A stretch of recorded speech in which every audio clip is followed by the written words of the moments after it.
Okay then, the political economy in the 19th century. It's incredible how the world changes over time. If you're looking at life in society a couple of hundred years before this, what might be really important is, do you think that we'll go to heaven because we do good things? Or do you think that we go to heaven because we believe in God? They would actually burn each other or something for that kind of question.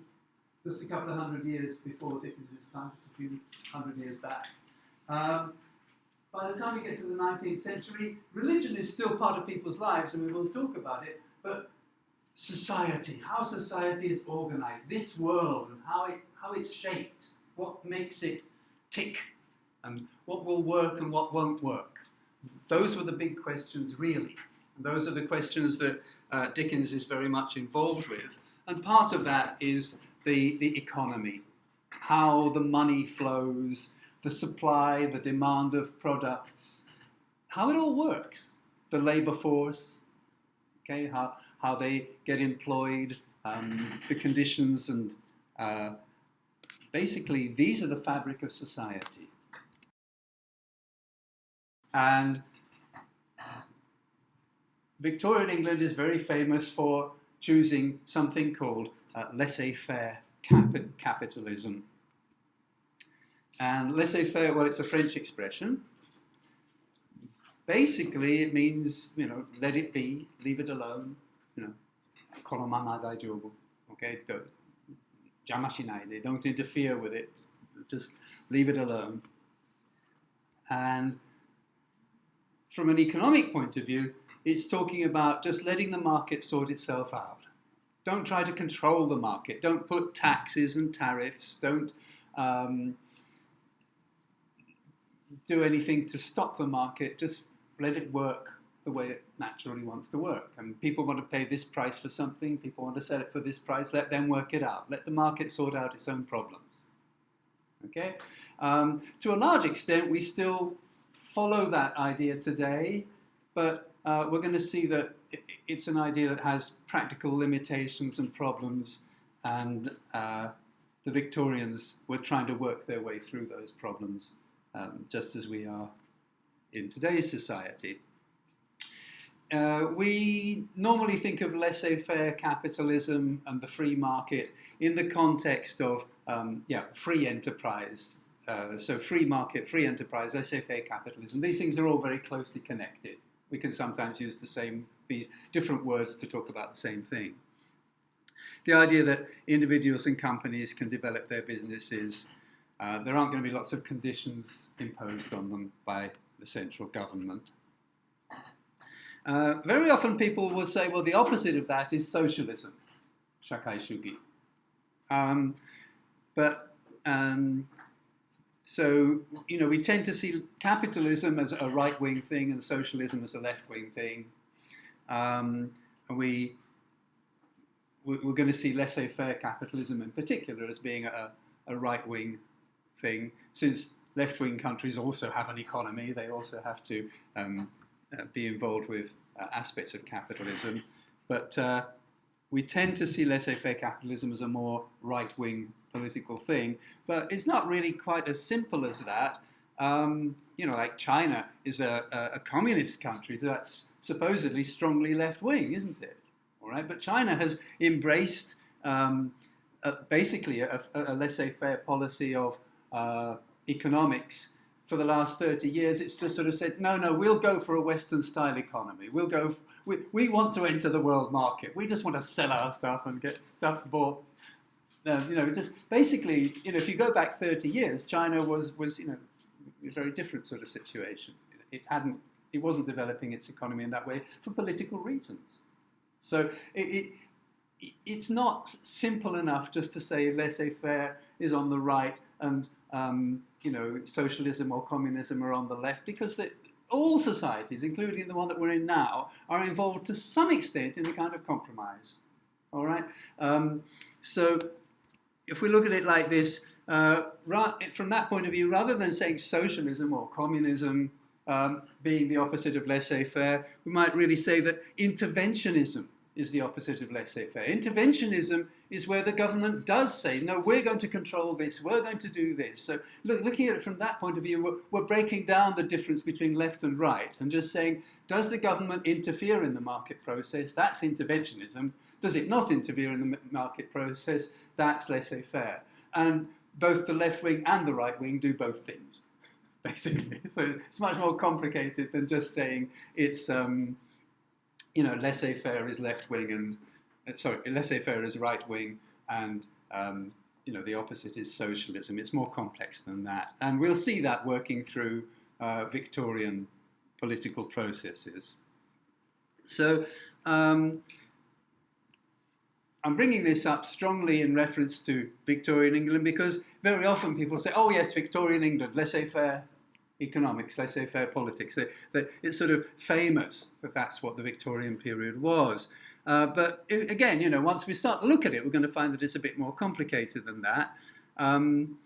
There was a mixture of free market and interventionist policies, as there really has to be in any society for it to work at all.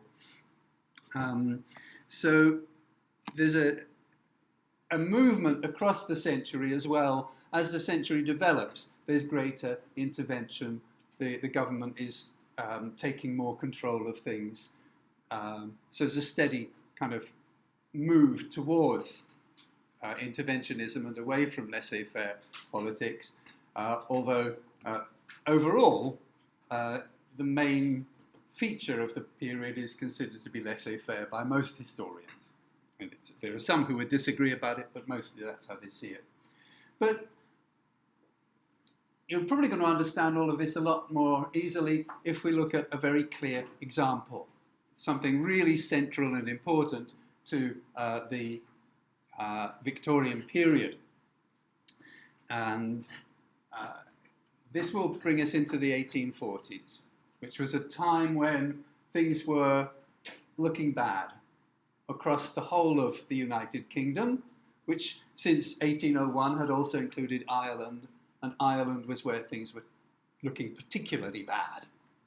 So there was an unprecedented famine going on from the mid-1840s onwards in Ireland, and there was hunger going on in other parts of Britain, but nothing like the starvation that was happening in Ireland. How did the economy relate to this practical social problem? All right, a crisis that is costing thousands and thousands and hundreds of thousands, and in the end, perhaps about 1 million lives. So it was called the potato famine. It's because of a failure in the potato crop, and the Hungry 40s. Well, hunger was something that was really going on all through especially the earlier part of the Victorian period, the later part of the 18th century as well, before the Victorian period, and everything really. The Industrial Revolution was really largely to blame for causing widespread hunger. People were separated from the means of production. They had been growing their own food. People had been living in farming communities for thousands or however many thousands and thousands of years, and suddenly that's all changed because of the Industrial Revolution. They were pushed off the land, the poor people, and forced into cities to work in factories. And this meant that they were separated from their means of production of food. Karl Marx sees this as being kind of the primary form of alienation. Alienation, feeling that you are alien to your society, feeling that you're not properly integrated in your society. It's a famous Marxist term. He talks about it a lot. And he sees the primary or basic form of alienation as being once people are separated from the means of production of their food. All right, they're no longer directly connected with their own lives. They're doing things that are If you're growing your own food and you're eating your own food, you're very much involved in the process of your own life. Whereas if you're in a factory making things and they pay you money and then you buy the food, you've been separated from the process of that process. So that's the basic form of alienation that Marx talks about.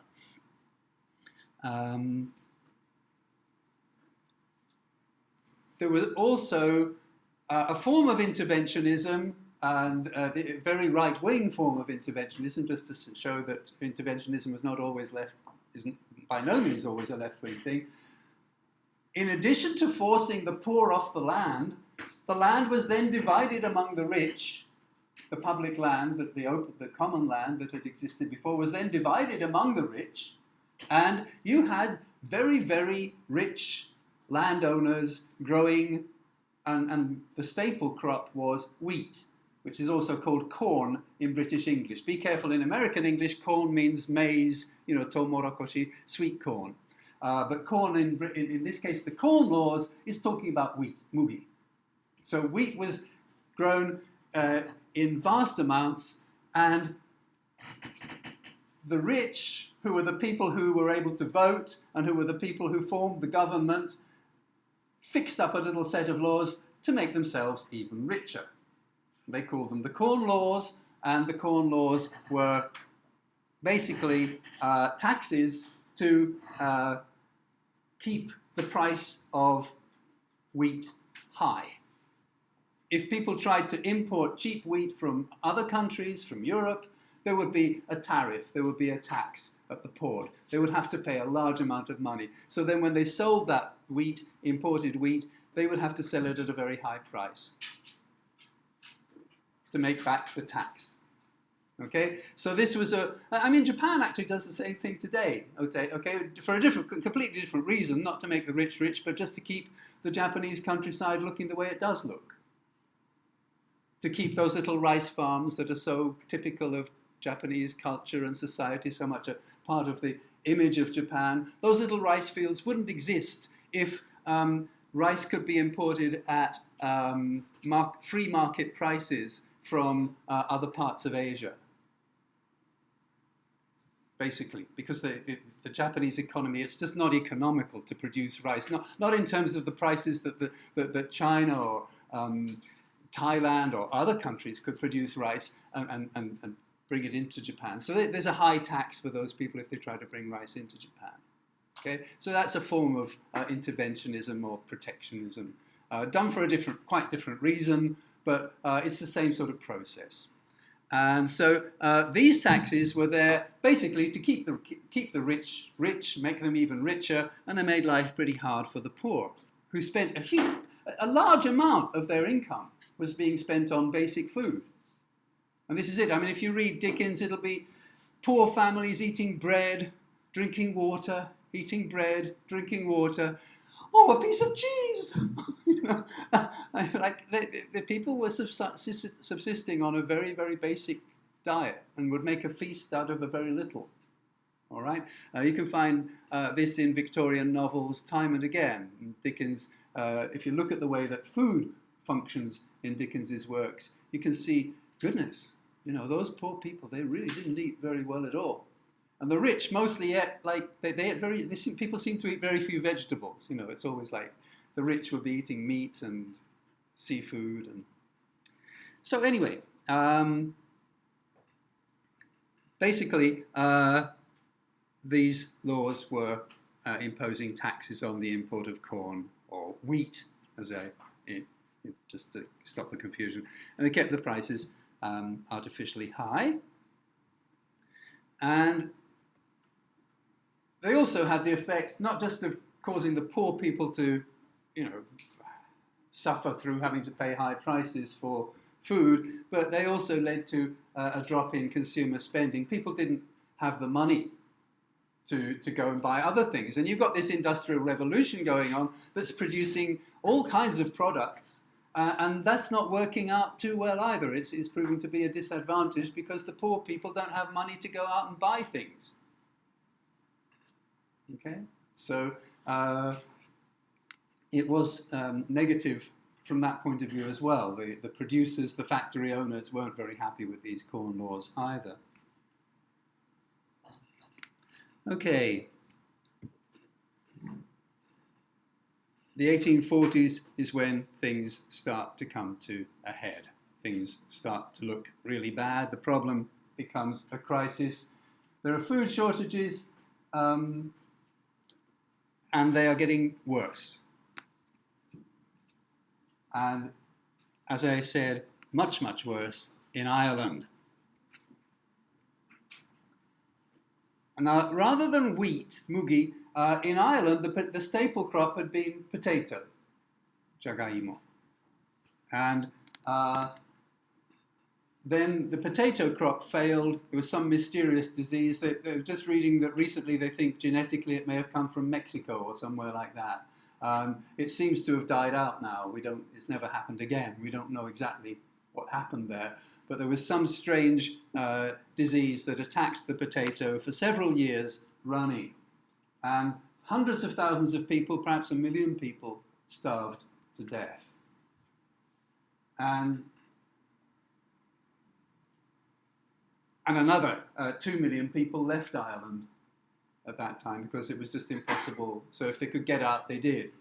So the population was severely reduced at that time.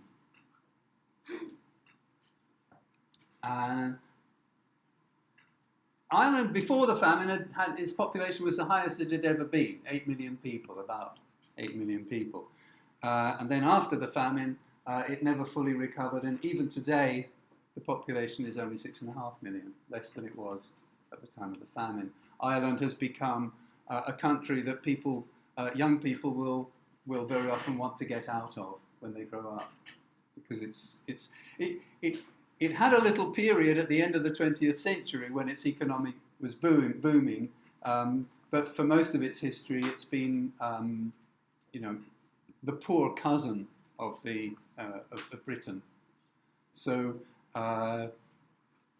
the famine was really the kind of turning point in that respect. Well, okay, I'm supposed to be talking about political economy, but I think I'm going to have to go a little bit into the history of Ireland just to help you to understand the context here. So I won't go into too much detail, but let's just understand some of the historical background. Basically, the English, and remember English means Anglo-Saxon people, and Anglo-Saxon people had been invaded by the Norman people from France in the 11th century. And then in the 12th century, the people led a kind of attacks into Ireland. I'm calling them incursions. They weren't always directly attacking. Some of it was a kind of colonizing, just sort of moving over there and kind of setting up a farm or something. It wasn't always aggressive and violent. And there were quite a lot of English settlers from the 12th century onwards who were making their lives in Ireland. And then by the end of the 16th century, basically Ireland was under English control. So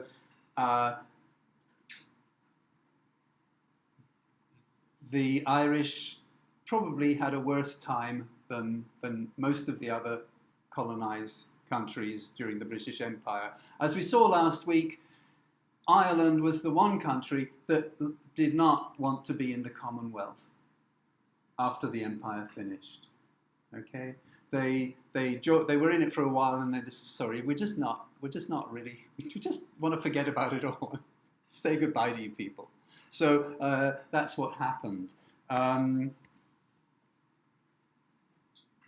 One of the underlying reasons why everything was such a disaster for Ireland was religion. As I say, in those days, like 15th, 16th, 17th century, religion was really an important part of people's lives. And the fact that Ireland remained Catholic while the rest of Britain became Protestant made a big difference to how the rest of Britain saw Ireland.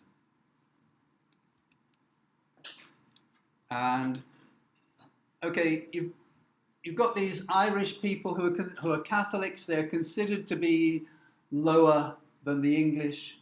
And the English develop a policy of, well, how are we going to control those Irish people? We'll offer money, we'll offer land to Protestant people who go and live in Ireland. And so you got Protestant people moving, many of them from Scotland, as it turned out, into Ireland. Some of them were English, and especially in the southern part of Ireland, they were English, but in the north, they were mainly Scottish. And those ones from the north are still important today, because as you probably know, Northern Ireland is still part of the United Kingdom. And that's because those Protestant settlers became a majority. They were able to outvote the Catholics, because they were about 60% to about 40% Catholics.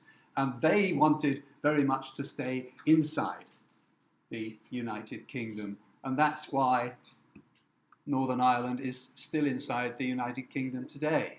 But the South, of course, voted for independence, chose to become independent as soon as it could.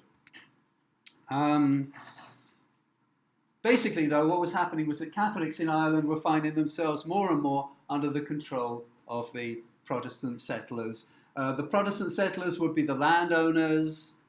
Various laws were passed to take the land away from the Catholic Irish and to give it to the Protestant settlers, so that the Catholic Irish would be renting land and renting houses in their own country from these Protestant settlers and their descendants. By the time we get to the 18th century, the Catholics are being treated appallingly badly. Little better than animals. In fact, in some cases, you might even say worse. There's a very famous piece of satire from this period by Jonathan Swift called A Modest Proposal. It's sort of presenting to the government of England saying, look, the Irish have been mistreated in all these various ways. He does it satirically, okay, so you don't guess immediately what he's doing. The Irish are in a terrible situation. They're suffering terrible poverty. It sounds as if he's blaming the Irish for their situation. And then he finally says, well, I have a solution to this. If they were to sell us their babies when their babies were about 2 or 3 years old, that would make a very good dish for a family. A whole family could have a wonderful dinner from an Irish baby at the age of about 3 years old. And then people are sort of, he can't be serious, can he? No, he's not. Okay, he's pointing out, basically, look, you've done everything else to these people. You haven't actually started eating them yet. Why don't you do that as well? Okay, this sort of satirical, ironic attack on the English mistreatment of the Irish people. They didn't listen to him particularly, and conditions carried on being very bad for the Irish people.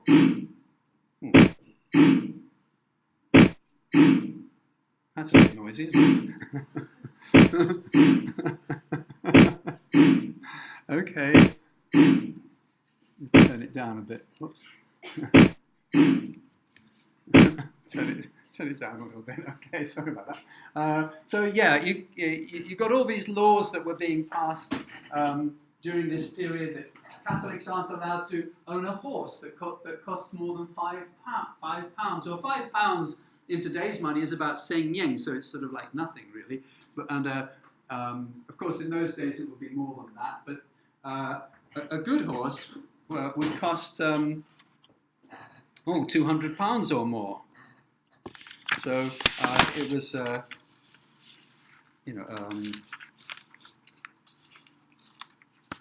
limitation. They weren't allowed to have nice things, basically. Catholics couldn't marry Protestants. They can't practice law. They're not allowed to train to practice law. They can't vote. They can't own guns. Protestants convert to Catholicism, they'll be severely punished. Catholics can't be teachers. They can't run a school. They can't buy land. They can't be the outright owner of the land. They can't own the land 100%. They're not allowed to go abroad to be educated. There's very little education in Ireland, but they're not allowed to leave Ireland to go anywhere else to get an education. they can't inherit Protestant land. All these kinds of conditions are being imposed on the Irish people. So it was a very unhappy relationship as far as the Irish themselves were concerned. This was a period that's known as the Protestant ascendancy that lasted from 1609 up until 1801, when Ireland formally became part of the United Kingdom. But it's not as if the prejudice ended entirely in 1801. Of course, those years of prejudice continued. There were also, we don't know, it's disputed how many Irish Catholics were actually enslaved during this period and sent off to the Americas mostly as slaves. The upper limit is that maybe there were hundreds of thousands, maybe nearly 1 million of them were sent as slaves. All right. When we think of slavery, as we talked about when we were talking about the British Empire, we're thinking about black people from Africa being sold as slaves. The white slave trade was also. It's very difficult to be sure if they were slaves or how many of them were what's called indentured servants, which was like one step up from a slave, but not much different.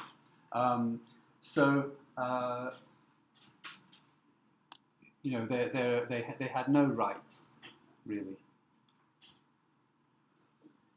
And yeah, even after they joined the United Kingdom, it's not as if the discrimination against them just disappeared immediately. Okay, they were still looked down on very, very much.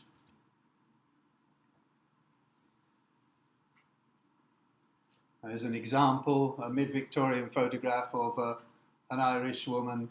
I can't remember. She's not on the main island of Ireland. She's on one of the smaller islands.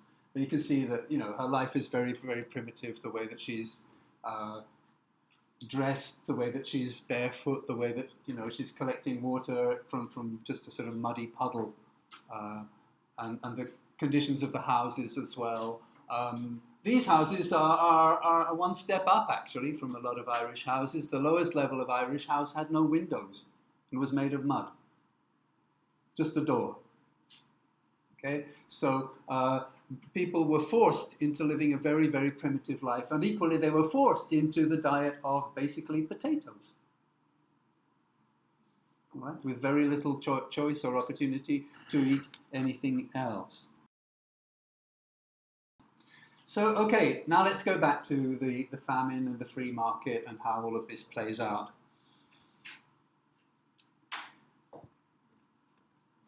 Generally, the free market gets blamed, quite rightly, for the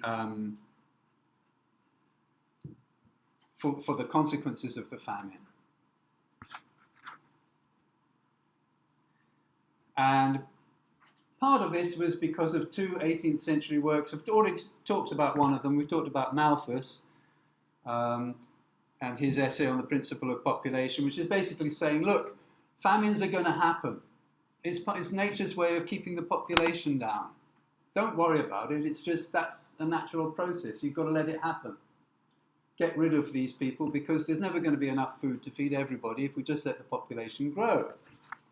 Of course, the population of the world now is much, much greater than it was in his time, and yet somehow we still basically manage to feed most people. The other famous book from that time was more directed towards economics, and that was Adam Smith's Wealth of Nations. And again, it was the sort of Bible of the free market economy. That markets have to be left to take their own course. Interfering with the market would be the wrong thing to do. Just let the market work it out for itself. So there's still quite a strong debate going on. There are those who would argue that the English were intentionally, the British government was intentionally trying to wipe out the Irish people. Not just saying, oh, good, not just, oh dear, there's a famine, but oh, good, there's a famine. And not just, well, half of them are going to get wiped out, but, well, we hope they'll all die. All right? There's a debate about whether that was the attitude of the government or whether it was simply that they didn't really understand what was going on and that they were using the wrong kinds of policies to try to sort it out. I think that there may have been some elements in the government that really would have been happy if the Irish had just ceased to exist. But I don't, and this is my personal understanding of it, I don't think that the British government as a whole was trying to wipe out the Irish people. Peel, who was the Prime Minister at the beginning of the crisis, did seem to be taking sincere steps to try to sort things out. But there were, even having said that, it's still clear that they could have done a lot more to try to help. So this is what was going on. On the one hand, you've got the government that was refusing to send large shipments of food into Ireland out of free market policy. The argument is that if you do that, you're going to mess up the local economy. Local producers aren't going to be able to sell their goods. So that's interfering with the free market. That's not the right thing to do. So we're not going to do that. And on the other hand, they didn't stop food from being sent out of Ireland. And the argument there was that local producers had a right to sell their goods wherever they could make most profit. So in addition to potatoes, a lot of wheat, corn, oats and other products were being grown in Ireland, and many of those products were being shipped out. Because the Irish people by this stage, most of them were starving, most of them had no money at all, very many of them had been pushed out of their houses because they couldn't pay the rent and were dying in the streets. It's not a question of whether these Irish food products cost, a penny a pound or 2 pennies a pound or 3 pennies a pound. They can't pay anything. Okay? So, if you can't pay, we'll take it off to England and they'll pay us for it. So the food is actually being taken out of a starving country. So even while Irish people were starving, these food crops were being shipped out, mostly to England. And this is where the free market economy really, it turned a crisis into a disaster. The crisis was there, the potato crop had failed, but it did not have to lead to the deaths of 1 million people. Okay, so finally then, I'll just sort of sum up some of this. Laissez-faire and interventionism, or not quite finally, but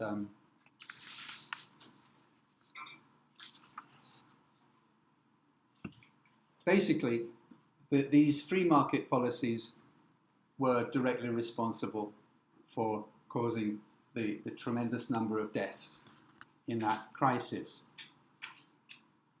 So, okay, people noticed that, people were aware of that. So how come those policies actually carried on right through the 19th century? How come even today free market policies are still being pushed forward as a positive thing for the economy?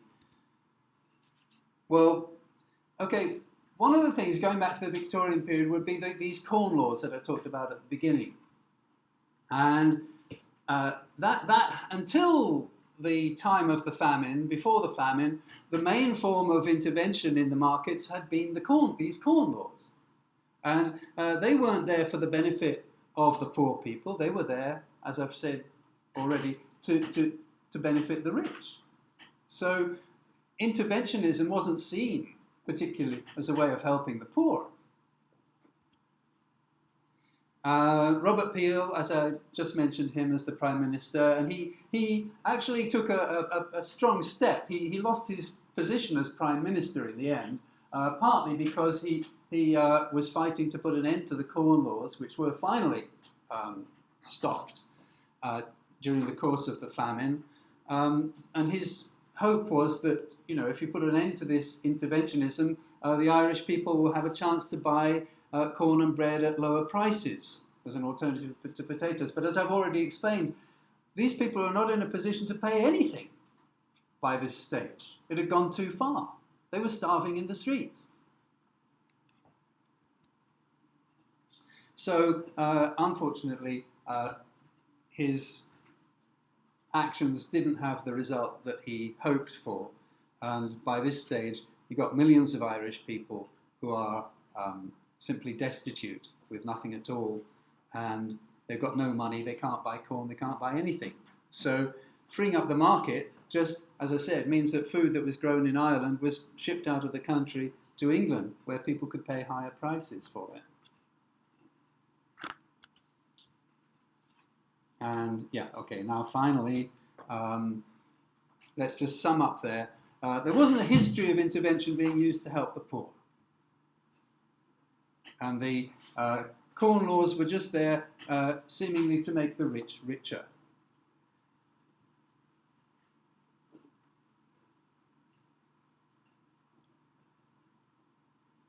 And there's a whole kind of philosophy of self-reliance. You don't help people to help themselves by helping them. You get them to help. You make them go out there and do it for themselves, help themselves. That way they get tough, and that way they'll fight they'll fight for what they've got. If you just give them, they'll just become lazy. All right. Again, you still find that as it's a basic right-wing idea that you'll still find today. But at the same time, there was a recognition that if you just let poverty and deprivation spread without doing anything, it's going to lead to terrible results. Dickens gives us this warning. Well, he writes about it a lot, okay? But he particularly, when he... I've shown one version of this before, but here's another version. In Christmas Carol, you've got ignorance and want. If you don't intervene, if you don't do anything, they'll grow up. What will they be when they grow up? They'll be criminals. All right? There'll be a huge criminal underclass. If they don't have a revolution, on the one hand, they'll form a criminal underclass. The Victorian dream, the miracle of the Victorian economy will be undermined if you just let this carry on. You can't just let it carry on.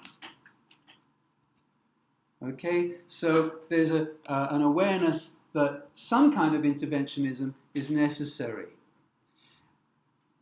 Either in terms of a criminal underclass or a revolution. If you don't do something for the very, very poor, you're going to have trouble. All right. The French Revolution was always in the background for Britain, always kind of looking across the English Channel and saying, God, I hope that doesn't happen here, because the French Revolution was very simple. Kill the rich. Just kill them. Just kill the rich. Okay, this whole privileged generation that's grown up and has never worked in its life and doesn't know what it is to work and lives in fantastic luxury while the rest of us suffer.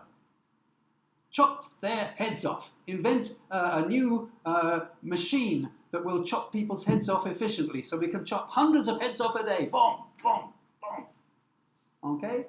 And of course, the elite of Britain were terrified that that could happen in Britain.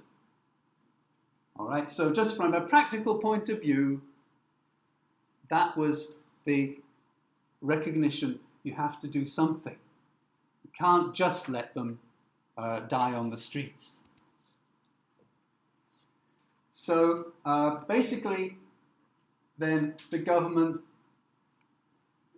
over the 19th century had the policy of giving the mass of people, the working class, the poor, giving them enough to stop them from rioting, enough to stop them from having a kind of revolution against the state, but never giving them everything they wanted. Okay, a few years later they'd be knocking on the door again, saying, "We want this, we want something else now. We want more reforms." And again, the government would give them some sort of compromise. Oh, give them a bit. Give them something, keep them satisfied, keep them happy. And so over the course of the century, all these reforms took place. Basically, the motivation was not let's help those poor people, but oh God, it's going to be a problem for the whole society if we don't do something, so let's do something. Okay? Keep the market running smoothly. So is in its basic kind of efficient way of running. Because capitalism in itself just doesn't really have any moral responsibility. It's not what capitalism is about. All that capitalism wants is a labour force that is alive and able to work and can produce enough goods for the rich to consume. That's all that's all that capitalism needs. Okay, so it doesn't really care beyond that. But looking outside that narrow limit, people could see the danger. People could see that you're either going to have a revolution or you're going to have a huge criminal class that's going to undermine the society. So that's why over the course of the century you get intervention developing more and more. And these various acts of parliament were made so that conditions in factories were made better, mines and coal mines and things like that. Taxpayers' money is being used more and more to finance, projects like education for the poor. Trade unions, kumiai, they were illegal, until later part of the 18th century. People were severely punished for getting together to try and improve their rights.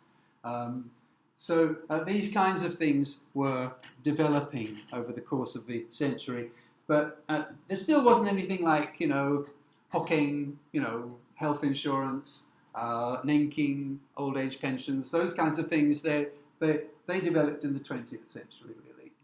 They're not a feature of Victorian society. Really, we would say that the reason behind their interventionism was not like, let's help the poor or let's help the working classes or anything like that. Their interventionism would simply be, this is getting in the way of the smooth running of the market. Let's just do what we need to do to keep the market going.